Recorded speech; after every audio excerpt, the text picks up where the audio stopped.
question that bears on the minds of a lot of theists and agnostics and even atheists is, where do atheists, or those without religion, get their morality from? How can you live a good and moral life if you have no one or no force or book telling you what it is to be good and how you can be good?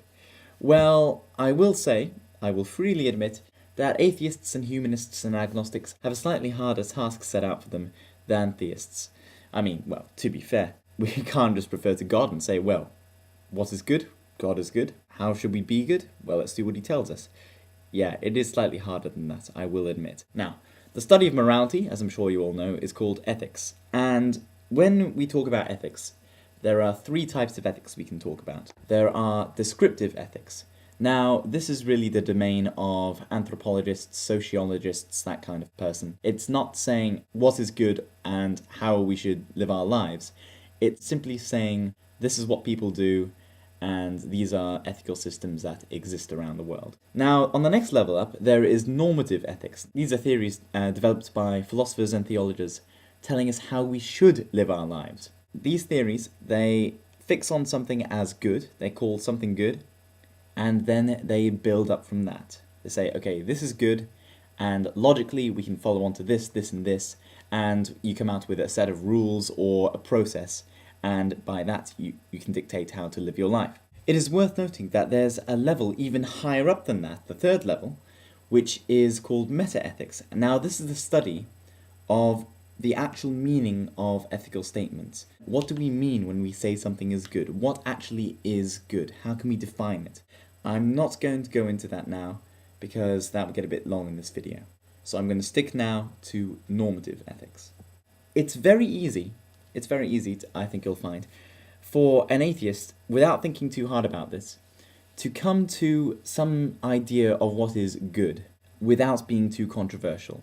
The most well-known normative theory that doesn't involve God is utilitarianism. Now, this has actually been taken as the ethical foundation of humanism. Utilitarianism takes the axiom that pleasure is good and suffering is bad.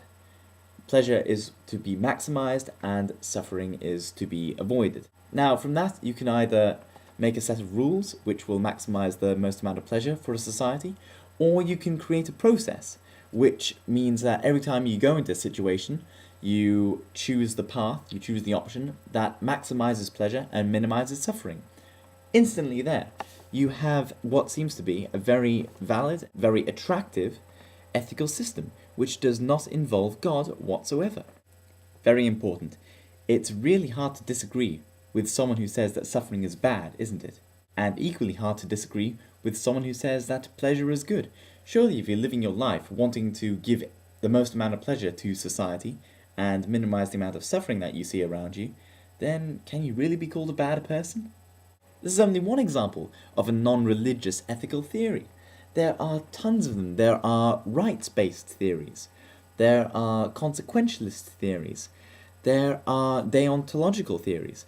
There are tons. And to say that ethics is purely the domain of religion is closing your eyes to the whole science of ethics. This is what I find patently ridiculous about these religious claims. Now, this is the long and short of it. Admittedly, here, a theist can say, well, yes, but even if you have these theories, even if you have these valid ways to live your life, you are still ignorant of what is truly good. Now, he is making a meta-ethical claim, saying that only God can dictate what is objectively and fundamentally good. I'm not going to go into this now, because my only point in this video was to show that it is possible to have an almost uncontroversial normative ethical system without having to resort to religion. But I'm just going to leave you with this. On the meta-ethical front, the claim that only religion has the right to claim what is fundamentally good is equally false. There are still philosophical theories and plenty of room for maneuverability even for the most skeptical of atheists. So for now, I hope you enjoy your new year.